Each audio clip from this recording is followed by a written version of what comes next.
Fala aí, pessoal! Esse é o episódio 12 do VEP. E continuando aqui, né, o assunto do último episódio, que são os pedidos como forma de pedir honestidade. Depois que a gente se expressa de forma aberta e recebemos a compreensão que a gente queria, é normal, né, a gente querer saber o que o outro está pensando, o que ele está sentindo, a reação ali da pessoa em relação ao que a gente disse. E em geral, a honestidade que a gente gostaria de receber dessa outra pessoa, ela toma um de 3 caminhos. O primeiro é saber o que a pessoa está sentindo, a pessoa que ouviu, no caso, né. O segundo é o que essa pessoa está pensando. E a terceira via é se essa pessoa está disposta a tomar alguma atitude específica frente à solicitação ou pedido que a gente fez, né. Porque depois que a gente se expressa de forma vulnerável, é normal a gente sentir essa vontade, como eu falei. Então, usando o exemplo aqui do primeiro caminho, que é o que o ouvinte está sentindo, às vezes a gente só quer saber quais sentimentos foram estimulados pelo que a gente disse e a razão desses sentimentos, né? Um exemplo de uma forma que dá para a gente perguntar isso é assim: gostaria que você me dissesse como que você se sente a respeito do que eu acabei de falar e por que razão você sente isso dessa forma? E vocês vão perceber, gente, que aqui eu vou usar algumas falas de exemplo que vão ser tiradas do livro e eu vou tentar modular isso para uma fala mais comum, mais coloquial, que a gente está mais acostumado, porque realmente não faz o menor sentido ficar falando umas paradas aqui em repetição, ainda mais numa linguagem que nem todo mundo vai entender. Bom, dito isso, a gente segue para o segundo caminho possível, né? Que é em relação ao que o ouvinte está pensando. E a gente pode querer saber o que a pessoa está pensando sobre o que a gente acabou de falar. Em momentos assim, é importante deixar claro quais pensamentos a gente gostaria que a pessoa compartilhasse. Porque se a gente faz uma colocação de forma vaga, a pessoa pode interpretar do jeito que ela quiser. Então, numa forma de ser específico, a gente pode dizer: eu queria que você me dissesse se você acha que a minha proposta vai dar certo. E, caso não, o que você acha que pode impedir o sucesso? Em vez de simplesmente dizer, queria que você me dissesse o que acha do que eu disse. Consegue perceber a sutileza da coisa? É claro que assim, para quem está ouvindo a frase, não é tão sutil assim, no caso quem está ouvindo aqui no podcast, né? Mas quem ouve a frase dentro de um contexto, de uma realidade em que você está conversando, tem muita diferença do que você está pedindo, né? Na segunda frase, você está pedindo a opinião da pessoa sobre o que você disse. E na primeira frase, você está orientando sobre qual opinião você quer dessa pessoa, né? Qual é a lógica de pensamento que ela traçou ali dentro do que você acabou de propor. Porque quando a gente não especifica quais pensamentos a gente quer saber, a outra pessoa responde os pensamentos que não são o que a gente procura. Em relação à terceira via, que é a disposição ali para as atitudes, a gente quer saber se a pessoa está disposta, né, a tomar certas atitudes dentro do que a gente recomendou. E um pedido desses poderia ser: gostaria que você dissesse se estaria disposto a adiar nosso encontro por uma semana. O uso da comunicação não violenta, ele espera, né, ele precisa que a gente esteja consciente da forma específica de honestidade que a gente deseja receber do outro. E que a gente faça esse pedido de honestidade com uma linguagem objetiva. Então, galera, eu lembro que eu comentei sobre isso em alguns episódios atrás, né? E do paralelo que eu fiz, né? Em relação à comunicação não violenta e à fenomenologia, do quanto são parecidas, né? E meio que te forçam a olhar para a realidade tal como ela se apresenta e pensar na questão da objetividade do que de fato você está querendo e pedindo ali para outra pessoa. Agora, uma outra forma de pedido é quando a gente se direciona a um grupo.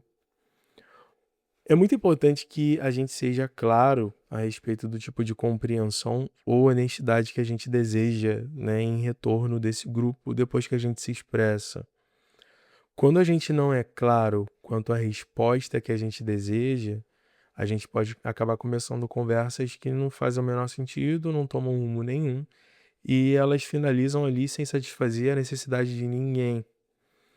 E o autor ele usou um exemplo, né, de um grupo de pessoas que se reuniam, acho que era numa igreja, se eu me lembro bem, e que lá eles conversavam sobre temas raciais, de forma geral. Só que quando ele entrou na reunião, né, e as pessoas começaram a falar ali, a pessoa que apresentou a reunião, ela levantou a pauta sobre um jornal, sobre uma manchete de um jornal específico lá, e depois, né, colocaram ele na conversa, né, meio que pediram a opinião dele. E ele falou, tipo, ele primeiro perguntou ao público, né, o que que eles achavam daquilo ali, como que eles estavam se sentindo e afins. E a galera respondendo que, nossa, aquilo ali já não fazia mais o menor sentido, porque eles esperavam chegar na roda de conversa, é tipo uma roda de conversa, né? Esperavam chegar na roda de conversa e ter alguma clarificação de alguma coisa, sabe? Ser orientado, aprender alguma coisa específica, mas que aquilo estava ficando chato, aquilo estava ficando enfadonho e a galera estava simplesmente querendo meter o pé. E acabou rolando uma conversa ali, né? De forma geral, em que todo mundo expressou seus afetos, inclusive a pessoa que tinha levantado a pauta. E ele coloca isso de forma bastante não enfática, né, mas bastante clara, assim, nesse texto, quando ele fala desse grupo e dá esse exemplo, do quanto é importante a gente ser claro dentro do que a gente está esperando de quem está nos ouvindo, mas também ser claro do que a gente está esperando de quem nos fala, né, quem faz a comunicação ali da coisa toda. E com isso, como eu tinha comentado, né, os pedidos precisam ser posicionados de forma clara, porque senão eles podem ser interpretados como uma exigência. E aqui a gente já entra numa nova temática aqui do tema, porque falar sobre exigência, ela traz um pouco mais de atenção. E quando uma pessoa ouve de nós uma exigência, ela vê duas opções possíveis. Ou ela se submete, ou ela se rebela frente ao que a gente estava falando. O Marshall, que é o autor do livro, ele diz que pedidos são recebidos como exigências quando os outros acreditam que serão culpados ou punidos se não atenderem a essa solicitação. E quando as pessoas nos ouvem fazer uma exigência, além das suas respostas possíveis serem submissão ou rebelião, nós somos percebidos como pessoas impositivas. A gente acaba criando essa visão sobre nós para os outros. E com isso, a capacidade do ouvinte de responder de forma compassiva, nossa, ela cai drasticamente, porque ninguém vai ficar à vontade e vai se sentir tranquilo quando alguém está ficando ali fazendo imposições, fazendo exigências e que se você não fizer vai dar ruim e afins. E aí ele explica que a forma de saber se é uma exigência ou um pedido é observando o que quem pediu vai fazer se a solicitação não for atendida. Porque, assim, uma pessoa que tenha sido acusada, punida ou forçada a se sentir culpada por não fazer o que os outros pediram, é muito provável que ela vá levar essa bagagem a todo o relacionamento que ela for viver dali para frente. E vai ouvir e entender cada solicitação como sendo uma exigência. Isso acaba virando um padrão dentro do pensamento e do imaginário dessa pessoa, né? E é uma exigência se quem faz a solicitação critica ou julga a outra pessoa, caso a solicitação não tenha sido atendida. O autor ele dá um exemplo de uma situação que tem duas variações. Imagina que temos então José, que diz à sua amiga Maria o seguinte: Ai, Maria, tô me sentindo muito sozinho. Queria que você saísse comigo hoje de noite. Vamos? Aí eu pergunto a vocês: isso é um pedido ou uma exigência? A real é que a gente só vai saber se é uma exigência ou um pedido depois da resposta de Maria. Digamos que ela responda que não. Tipo assim: "Ah, José, tô muito cansada. Se você quer companhia, que tal encontrar uma outra pessoa para sair com você hoje?"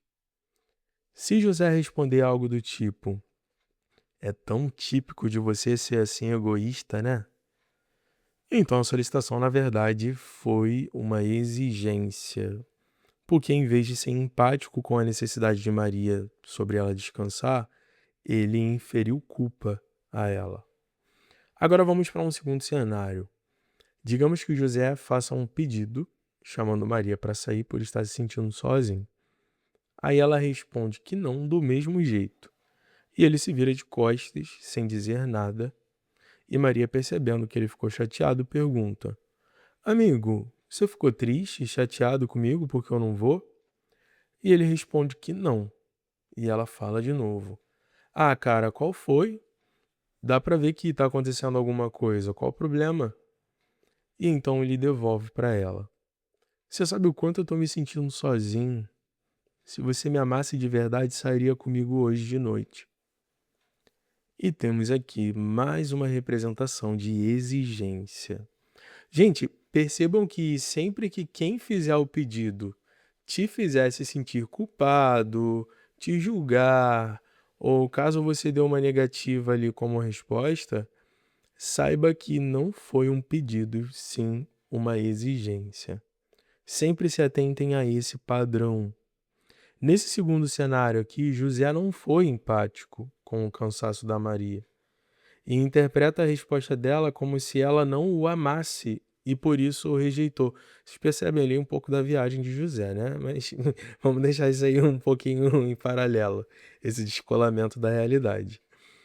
E quanto mais a gente interpretar como rejeição sempre que um pedido nosso não for atendido, é bem mais provável que os nossos pedidos sejam entendidos como exigência no futuro. As pessoas passarão a te ler como alguém que impõe as coisas. Isso vira tipo uma profecia autorrealizável, porque quanto mais as pessoas acharem que o que a gente está pedindo é uma exigência, menos elas vão querer estar perto da gente. Aí o Marshall, né, super criativo aqui na lógica dele, ele traz um outro exemplo, né? Olhando por outro lado, a gente conseguiria saber que a solicitação de José teria sido de fato um pedido e não uma exigência se a resposta dele para Maria tivesse expressado um reconhecimento respeitoso sobre os sentimentos dela e sobre as necessidades dela. E ele bota um exemplo tipo assim: "Poxa, amiga, tudo bem então, vai lá descansar, você tá precisando mesmo." É claro que o tom da fala aqui, gente, vai fazer toda a diferença na interpretação. E os meus anos de teatro foi muito tempo atrás.